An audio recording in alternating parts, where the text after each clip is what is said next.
أأنت شغوف بالتاريخ؟ أتقضي لحظات مطولة أمام أعظم اللوحات الفنية متأملاً؟ إذن لا تذهب بعيداً، فحلقة اليوم من ممفيس هوليديز سوف تصحبك في رحلة عبر أهم متاحف ومعارض لندن.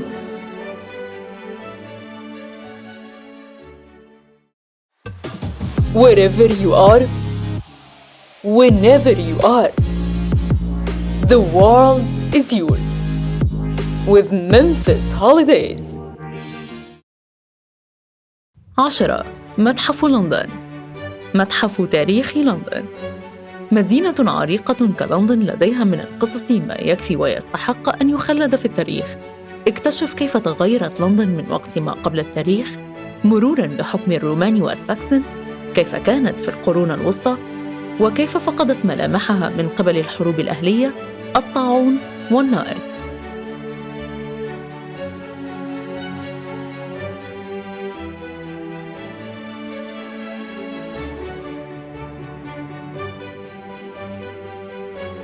تسعة. متحف لندن للمواصلات.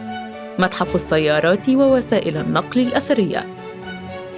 إذا تملكك الفضول لمعرفة ما كانت عليه وسائل النقل قبل يومنا هذا، فعليك بمتحف لندن للمواصلات. يعرض متحف المواصلات حوالي 370 ألف قطعة من وسائل النقل المختلفة. شاهد أول عربات القطار التي تم استخدامها في لندن.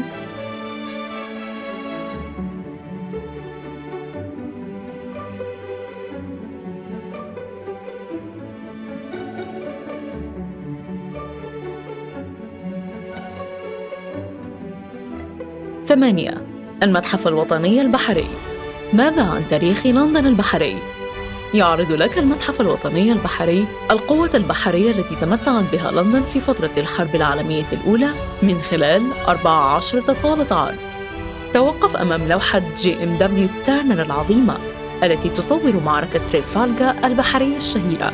اكتشف الأسلحة البحرية التي تتمتع بها إنجلترا في القسم الحربي، وتعرف على حياة أعظم البحارة المستكشفين مثل كريستوفر كولومبوس وفرانسيس دريك في معرض لقاءات المحيط الهادي.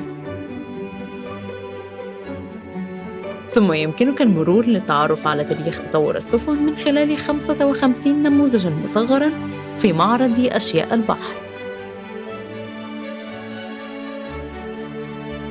7. متحف الحرب الإمبراطوري. هل لديك الفضول لمعرفة قصص أولئك الذين عاشوا، قاتلوا وماتوا في لندن من الحرب العالمية الأولى إلى الوقت الحاضر؟ إذن عليك بمتحف الحرب الإمبراطوري بلندن، المتحف الرائد للحرب في العالم.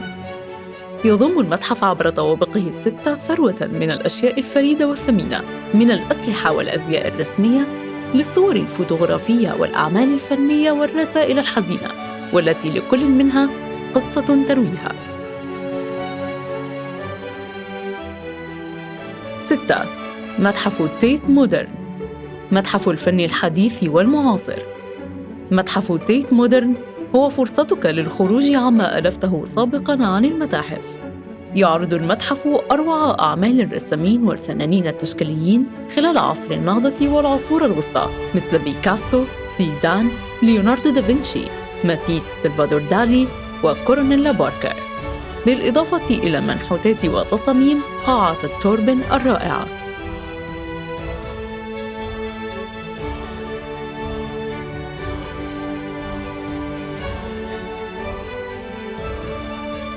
5. متحف التاريخ الطبيعي. متحف الأحياء والكائنات المنقرضة. إذا كنت لم تحدد موقفك بعد من تاريخ كوكب الأرض فلا بأس، لأن متحف التاريخ الطبيعي سيصطحبك في رحلة عبر 80 مليون عينة من الحيوانات والنباتات والحشرات وكذلك الكائنات المنقرضة التي تعود لملايين السنين. من أشهر معروضات المتحف التي ستذهلك حقاً هو الهيكل العظمي لديناصور الدبلودوكس، والذي تم اكتشافه عام 1899 ليكون من أكبر الديناصورات المكتشفة حتى يومنا هذا. كما أنك ستشاهد مجسم أكبر الكائنات الموجودة على سطح الأرض بحجمها الطبيعي، الحوت الأزرق المتدلي من السقف.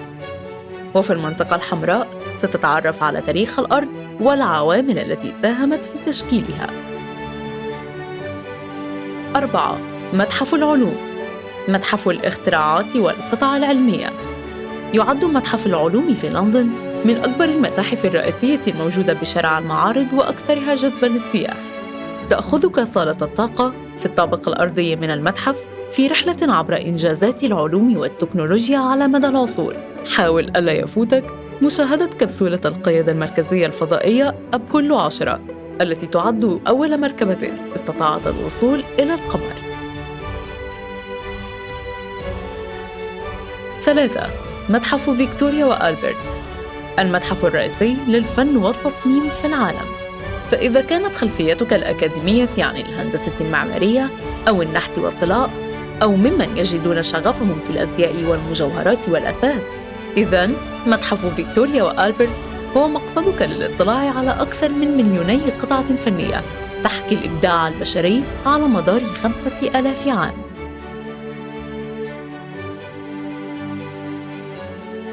2. المتحف البريطاني، متحف تاريخ الحضارات البشرية.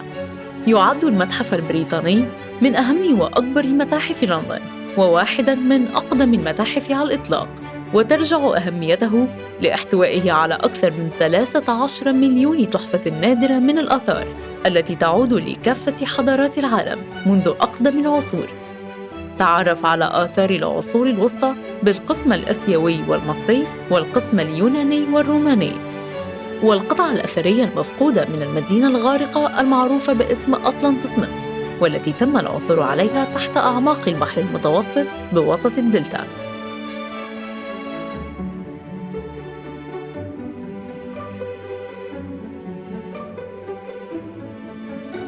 1.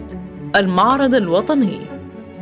إذا كنت لا تملك الوقت إلا لزيارة مكان واحد فليكن إذن المعرض الوطني، فهو المكان الذي لا تشعر فيه بالوقت وأنت واقف تتأمل أعظم أعمال ليوناردو دافنشي وبيكاسو وسلفادور دالي.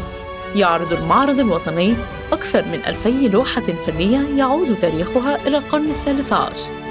يمكنك أيضاً تحميل تطبيق سمارتفاي الذي يعطيك شرحاً أكثر عمقاً وتفاعلياً مع اللوحات الفنية. وإلى هنا تكون قد وصلت إلى نهاية جولتك في أهم متاحف ومعارض لندن. وحتى يصلك إشعار حلقتنا الجديدة لا تنسى الاشتراك في القناة وتفعيل زر الجرس.